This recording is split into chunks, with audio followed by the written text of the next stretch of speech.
Сонарда әңгіме. Авторы Сәкен Жүрсінов. Менің көптен бері айтып жүретін тілегім орындалды.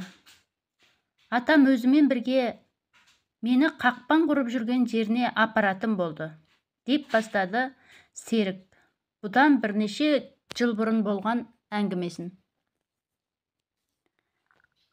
Айнала дала, жым-жырт. Құлаққа ұрған танадай. Тырс еткен дыбыс жоқ. Әппақ-ұлпа қарға бөккен сонау белес-белес адырлар. Ары ұзаған сайын бұлдырлана, шегі жоқ сияқты көрінеді. Әр жерде бөлек-бөлек шоғырлана өскен тырбық тал, жердегі әппақ қардан айрғысыз. Бұрын жұқа қардың ортан беліне дейін шығып тұратын қурайлар бүгін әр жерде бір қылтияды. Тұман түстес аспан, дала жарық бола көгілдірленіп айқындала бастады. Бір шөкімде бұлт жоқ.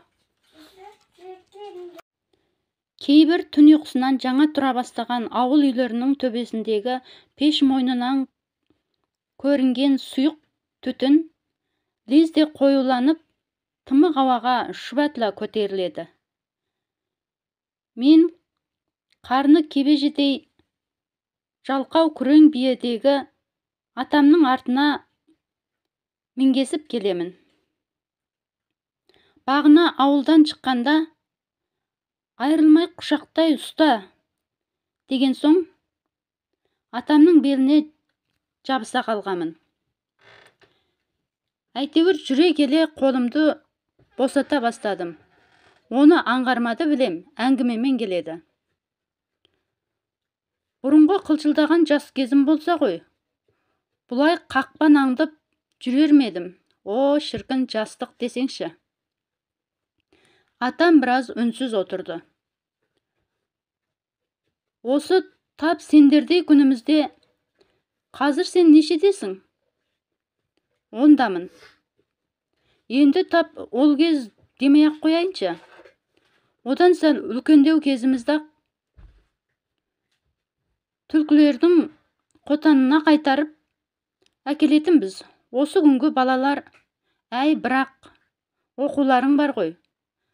Біздің одан басқа өнеріміз, ермегіміз болды ма? Астыңа батып келе жатқан жоқ бей? Байқа, көрпеңді түсіріп алма. Жоқ ата, деймін, шыдамсыздық көрсеткім келмей. Екі қабаттап салған жұқа бөстек шынында да жылжи береді. Көтеріле беріп астыма қарай тартып алам. 2-3 күн дым сызбай аңның соңында жүретін күндеріміз болатын. Осынау қарайды айнала жортқан қасқырдың ізіне 2 күн түсіп қуғанда бір қажымаушы едік-ау. Сонда көрінген бізге түсіп қуа бересіздер ме?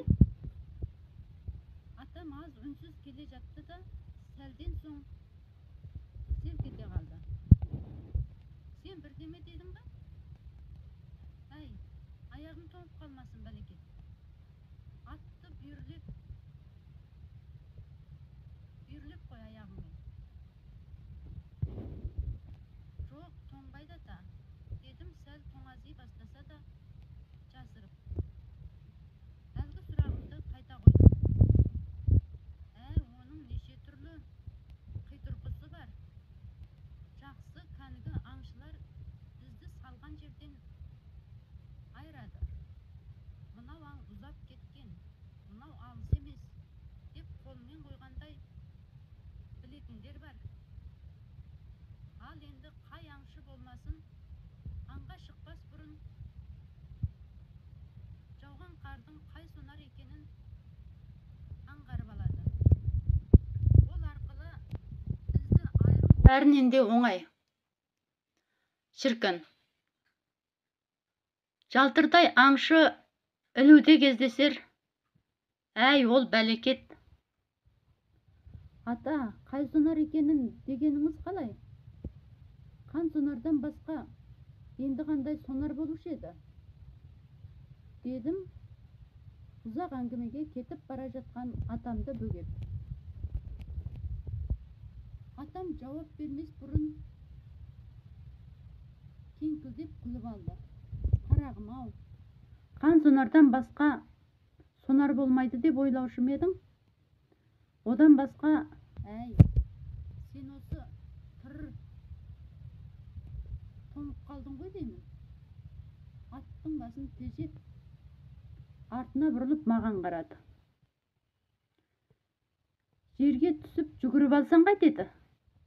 Жоқ ата, тоңғам жоқ. Дедім, жерге түссем әңгіме үзіліп қалатындай. Жүре беріңіз, тоңсам өзім айтамын. Онда мейлің. Әйтеуір үсіп қалып жүрме. Не айтып келе жатыр ем? Иә.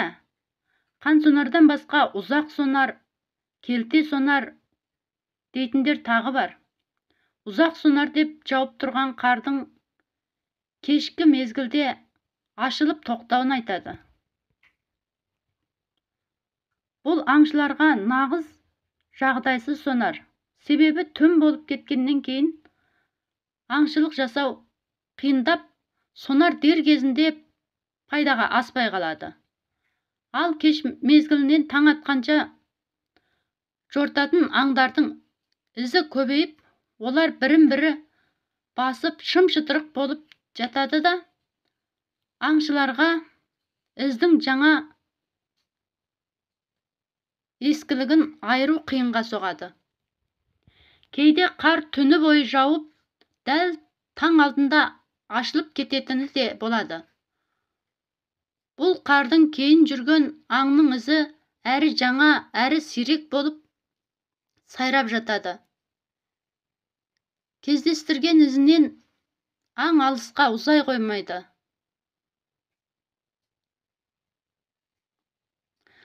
Тың атпен соңынан түссең, көп ұзатпай-ақ соғып та аласың.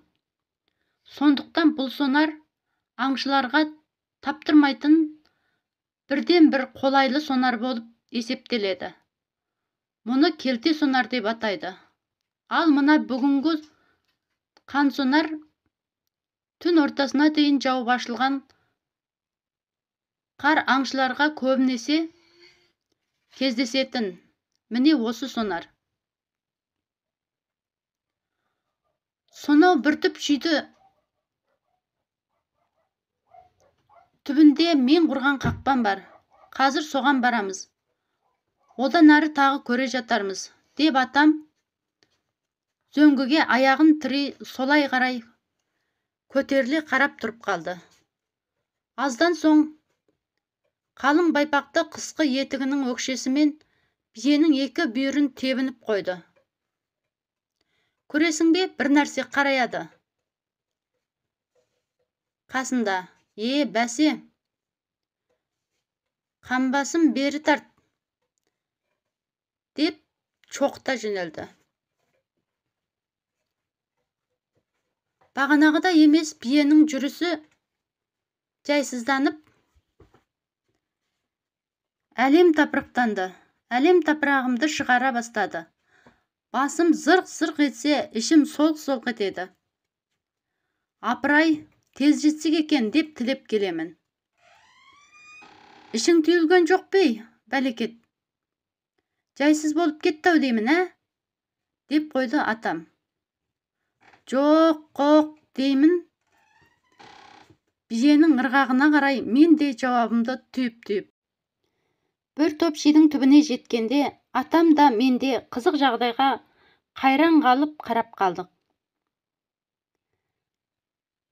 Қарға көміле қойылған қасқыр қақпанына мойнынан түскен қарсақтың қарны жарылып, жып-жылы буы шыға, шегі шұбатылып жатыр. Мойны үзілуге жақындаған, шарасынан шыққан көзі қанталап кетіпті. алдыңғы жағынан орын таба алмағандай домалана қыстырылған тілі езуінен жылтиып шығып тұр. Айнала опыр-топыр, шашыраған қан. Қарсақ ізінен басқа кішкене бір аңның келген ізі бар да, қайтқан ізі жоқ. Енді бір жалпақ із оңға қарай кеткен. Онымен қатарласа қан аққан.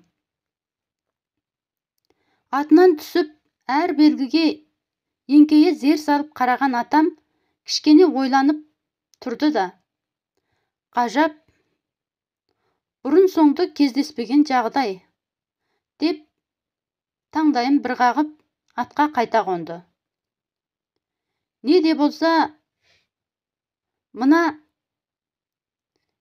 кеткен қасқырдың ізіне түсеміз. Білмейтіні жоқ деп санайтын тәжірибелі аңшы атамның мынадай таңдануы мені одан бетер таңдандыра түсті.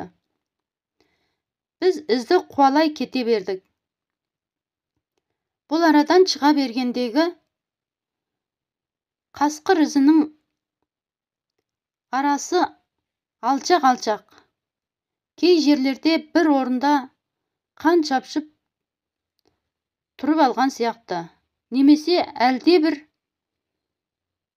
жаумен үлкен айқасқа түсіп асыр салған ба дерсің. Жүре келе із арасы жақындай түсті. Шамасы жүрісі бәсеңдей бастаса керек. Қан тамшылары әрі көбейе, әрі қоюлана түскенге ұқсайды. Мына бір жерде баяу келе жатқан бір кіші аңның ізі көлденеңдей кездесті. Ол із осы жерден былай шұғыл бұрылып, әр жерден бір түсе оңға қарай ұзап кеткен. Апырай, қасқырдың көзі жіті болушы еді. Мына кеткен қоянды қууға да шамасы келмептау тегі, деді аз кідіре кіші ізді көзімен ұзатып салған атам. Енді біраз жүргеннен кейін із қарға біресе тереңдей батып, біресе батпай ала құлаланып кетті. Және қисық-қисық түсе бастады. Із бойымен тамшылай аққан қан енді үздіксіз сорғалап ақ қағазға түскен қызыл сияның өрнегі сияқты анық көрінеді. Мына іздердің жаңа жауған қар астындағы бұрынғы беки бастаған қарға бір жағының ғана батып отыруын ақсақ ойлу, дейді аңшылар. Бұл қасқыр жүрісінің бәсеңдей бастауынан болған жай, деп түсіндірді атам. Ата ақырын жүрсе, қасқыр сол құрлым ептеп баспай ма? Қайта қатты шауып отырғанда көп батады емес пе, дедім. Жоқ, Серік, қатты жүргенде қасқыр салмағы 4 аяғына бірдей түсіп отырады. Және көп аңның ішінде қасқырдай түзу жүретін аң кемде кем. Түзу жүрсе алысқа шабады. Қиналмайды. Денесін еркін жинап отырады. Қар үстінде жеңіл отыратыны да сол қасиетінен. Ал енді мына іздің қисық түсуіне қарағанда қасқыр әлсіреп түзу жүре алмай ырғалаңдай бастаған сияқты. Ал қасқыр қанының барған сайын көбейе түсуінің себебін өзім де түсіне алмай келемін. Біз ізге түсіп, бастарына көбік қардың әппақ киген қалың қызыл суға жеткенде, шет жағында сұлап жатқан үлкен сұр қасқырдың үстінен шықтық. Аттан түсіп қасқырды қос ауыз мылтықтың столымен түртіп аудара берген атам селк ете қалды.